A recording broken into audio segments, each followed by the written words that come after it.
Lulu mengambil alih kata-kata Marco, dan meskipun dia tertawa, dia jelas penuh dengan kedengkian. Oke, kalau begitu, mari kamu tunjukkan pada kita pertunjukan. Menurut kalian, apakah kamu ingin melihatnya memberi kita striptease? Aku dengar dia itu mahir menari. Setelah mendengarkan Marco, dia menunjukkan senyum yang sangat menarik. Dalam sekejap, wajah Lina menjadi pucat, sangat jelek. Tidak, dia tidak akan menari. Mata Lina memancarkan rasa yang malu dan berkata, "Aku tidak bisa menari." Raut wajah Lulu langsung dingin. "Apakah kamu menolak kami?" Aku berkata, "Kamu membuat kami kecewa. Kamu harus meminta maaf kepada kami. Membuatku bahagia. Kamu itu harus ingat identitasmu. Kamu itu hanya pembantu." Lina merasa bahwa mata orang-orang di sekitarnya jatuh pada tubuhnya. Itu seperti 1000 belenggu miring di tubuhnya, yang semuanya mengejek dan menggoda.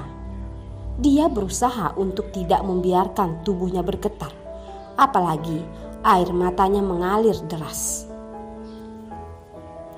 Karena Lina tidak bisa menangis di depan orang-orang ini. Tatapannya menatap Lulu dengan tegas dan berkata, "Jika kamu ingin menyuruhku ganti rugi, maka aku akan mengakui kesalahanku. Gunakan caraku. Kamu menyuruhku minum. Aku sudah minum. Apakah aku bisa pergi?"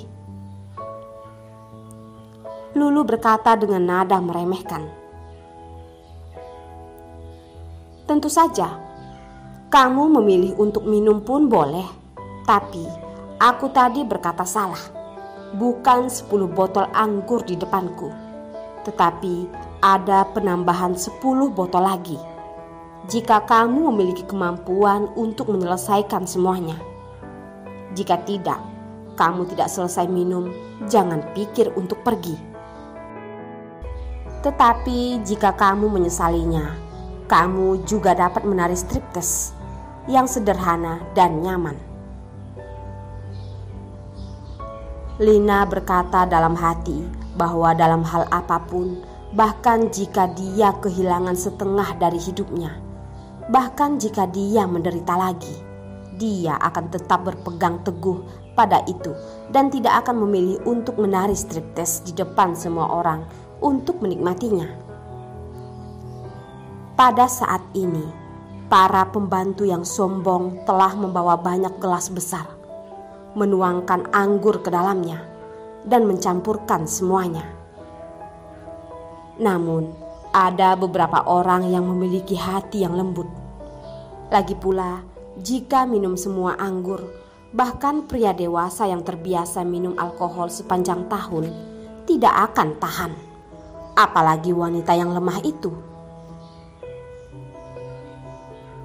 Tatapan Lina yang hangat tidak melihat orang lain yang hadir, tetapi mengambil gelas dan minum cangkir pertama. Tapi dia juga mabuk terlalu cepat. Ketika dia terus batuk, wajahnya memerah, sepertinya sedikit lebih cantik. Orang tidak bisa tidak melihat ke arahnya. Namun, semua orang dapat melihat dia minum dan yakin dia tidak akan bisa menghabiskannya. Dengan cara ini, mereka bisa yakin Lina pasti tidak akan bertahan. Jadi mereka menunggunya untuk menyerah, memberi mereka tarian yang mendebarkan. Segelas anggur dicampur dituangkan ke tenggorokannya dan ke perutnya. Lina hanya berpikir bahwa anggur ini panas, menyengat tenggorokannya sangat menyakitkan, dan matanya menjadi bingung. Tapi dia tidak bisa berhenti. Ketika minum 1/5, Lina muntah dengan liar. Seseorang membujuk atau membiarkannya menyerah. Mengapa dia harus mengganti rugi? Dia tidak bisa menyelesaikannya. Jadi lebih baik menyerah langsung sekarang. Sisa minuman harus diminum juga dan masih juga harus menari. Tentu saja Lina tampaknya tidak dapat mendengar apapun. Bahkan dia terus muntah dan dia masih harus lanjut. Bahkan jika dia lebih sulit, dia memiliki garis bawahnya sendiri untuk bertahan. Lina berkata pada dirinya sendiri bahwa dia tidak boleh menangis. Dia harus bertahan. Setelah meminumnya, Lina tidak menyadarinya. Gerakan dia meminum bir telah menjadi mekanis dan naluriah. Wajahnya seterang matahari terbenam dan matanya penuh tawa, menunjukkan gaya lain yang menarik. Marco memandang Lina, dan matanya terikat untuk menunjukkan pandangannya. Tampaknya wanita ini terlihat sangat polos, tetapi jika dia memainkannya, pasti sangat berselera. Lina minum sampai akhir dan perutnya terasa seperti akan meledak, tetapi masih tidak berhenti. Yudi hanya menonton sandiwara ini dengan tenang. Meskipun wajahnya selalu menunjukkan senyum, senyum itu tidak masuk jauh ke matanya. Namun, secara bertahap, tatapannya tertarik pada wanita yang sedang minum itu. Dia jelas tidak bisa minum alkohol. Wajahnya sangat jelek, tubuhnya bergoyang, tetapi dia masih bersikeras. Secara khusus, bahkan jika semua orang bersorak dan menatapnya dengan segala macam tatapan, dia berdiri di tempat yang sama dengan bangga. Dia memiliki pandangan tegas di matanya. Tampaknya wanita ini tidak lemah seperti yang orang luar bayangkan. Apakah dia itu benar-benar hanya seorang pembantu? Yudi mendapati bahwa matanya terlalu banyak menatap Lina.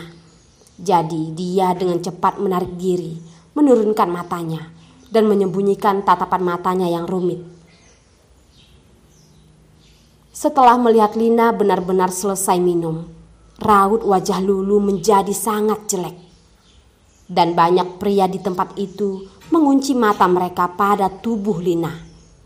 Dia seperti anak domba. Mereka semua ingin menelannya. Ini membuat Lulu merasa yakin di dalam hatinya. Pada awalnya dia ingin membuat Lina malu, tetapi sekarang dia telah menjadi fokus para penonton. Lina selesai meminum semuanya.